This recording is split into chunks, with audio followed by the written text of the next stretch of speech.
Hello friends, स्वागत है आपका एक बार फिर से आपके अपने YouTube channel S fund exam पे। तो आज हम ले आए हैं भ्रष्टाचार निवारण अधिनियम 1988 से कुछ रिलेटेड क्वेश्चंस। तो चलिए उनके बारे में बात करते हैं। तो हमारा पहला क्वेश्चन है कि लोक सेवक द्वारा अपने पदीय कार्य संबंध में वैध पारिश्रमिक से भिन्न पारितोषिक ग्रहण करना किस धारा के अंतर्गत दंडनीय अपराध है। तो इसका जो सही आंसर है वो ऑप्शन नंबर ए है, धारा 7। धारा 7 हमारा क्या है? लोक सेवक द्वारा अपने कार्य के संबंध में वैध पारिश्रमिक से भिन्न पारितोषिक ग्रहण करना, ये हमारा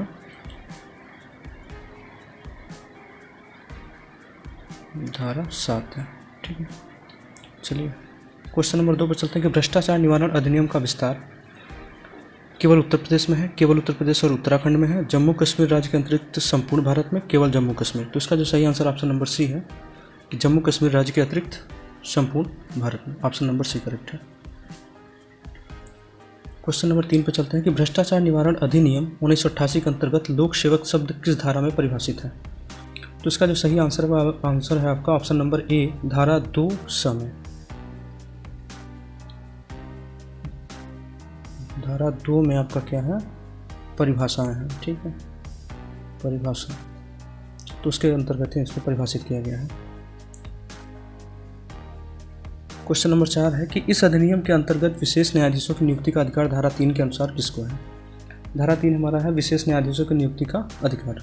तो इसका जो सही आंसर है ऑप्शन नंबर है सी, केंद्रीय सरकार को, राज्य सरकार दोनों को। Option number C. Question number 5 की तरफ चलते हैं कि रिश्वत देने वाले का अपने कथन पर अभियोजित न होना किस धारा के प्रावधानित है। इसका सही आंसर है जो ऑप्शन है वो है ऑप्शन नंबर ए, धारा 24। तो धारा 24 क्या है, पढ़ लेते हैं एक बार। धारा 24 है रिश्वत देने वाले का अपने कथन पर अभियोजित न होना। ठीक है, क्वेश्चन नंबर 6 की तरफ चलते हैं कि अधिनियम की किस धारा के अनुसार अभियुक्त व्यक्ति सक्षम साक्षी माना जाता है। इसका जो सही आंसर है वो ऑप्शन नंबर बी है, धारा 21। धारा 21 क्या है? अभियुक्त व्यक्ति का सक्षम होना। क्वेश्चन नंबर 7 की तरफ चलते हैं कि भ्रष्टाचार निवारण अधिनियम 1988 में वर्णित कल धाराओं की संख्या कितनी है। तो इसका सही आंसर है ऑप्शन नंबर सी है, 31। इसमें कुल 31 धाराएं हैं। क्वेश्चन नंबर 8 की तरफ चलते हैं कि रमेश ने सुरेश से कहा कि वह उसके भाई को नौकरी दिलवा देगा, लेकिन राजन को देने के लिए 10,000 रुपये दे दे। बताइए रमेश ने किस धारा का अपराध किया है। तो इसका सही जो आंसर है वो ऑप्शन नंबर ए है, धारा 8। धारा 8 क्या कहती है हमारे? धारा 8 में हमारे क्या लिखा हुआ है कि लोक सेवक को भ्रष्ट या अवैध साधनों द्वारा असर डालने के लिए परितोषण का लेना, ये धारा 8 के अंतर्गत है।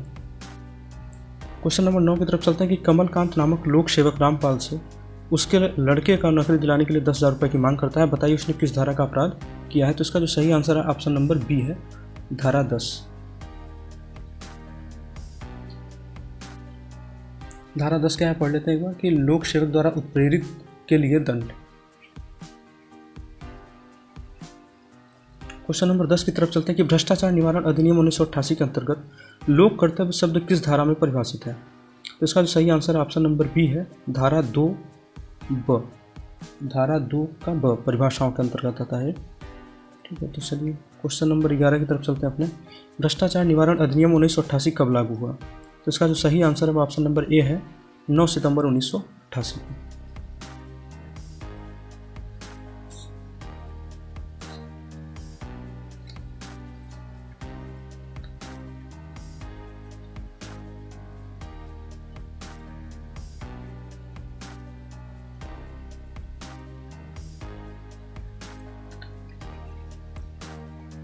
क्वेश्चन नंबर 12 की तरफ चलते हैं। भ्रष्टाचार निवारण अधिनियम 1988 है रिश्वत और भ्रष्टाचार निवारण के वर्तमान कानून को समेकित करने का अधिनियम, रिश्वत और भ्रष्टाचार निवारण के वर्तमान कानून को संशोधित करने का अधिनियम। ऑप्शन सी है ए और बी दोनों, या डी उपरोक्त से कोई नहीं। इसका जो सही आंसर है ऑप्शन नंबर सी है आपका कि ए और बी दोनों। अपने अगले क्वेश्चन की तरफ चलते हैं, क्वेश्चन नंबर 13 की तरफ कि विशेष न्यायाधीश के अधिकार एवं प्रक्रिया अधिनियम किस धारा में वर्णित है। तो इसका सही आंसर ऑप्शन नंबर बी है, धारा 5। धारा 5 अपना क्या है ये देख लेते हैं एक बार कि विशेष न्यायाधीश के अधिकार एवं प्रक्रिया। क्वेश्चन नंबर 14, ऐसा कर्तव्य जिसके निर्वहन में राज्य, जनता या समाज की रुचि हो उसे अधिनियम में किस नाम से वर्णित किया गया है। तो इसका जो सही आंसर है वो ऑप्शन नंबर है ए, लोक कर्तव्य। क्वेश्चन नंबर 15 की तरफ चलते हैं कि प्रयास के लिए दंड का प्रावधान अधिनियम की किस धारा में वर्णित है। तो इसका सही आंसर अब ऑप्शन नंबर सी है, धारा 15। तो धारा 15 क्या है, एक बार पढ़ लेते हैं कि प्रयास के लिए दंड। ठीक है। क्वेश्चन नंबर 16 की तरफ चलते हैं। अधिनियम की धारा 17 में वर्णित विषय है। 17 में क्या वर्णित है, धारा 17 हमारा विवेचना के लिए अधिकृत व्यक्ति।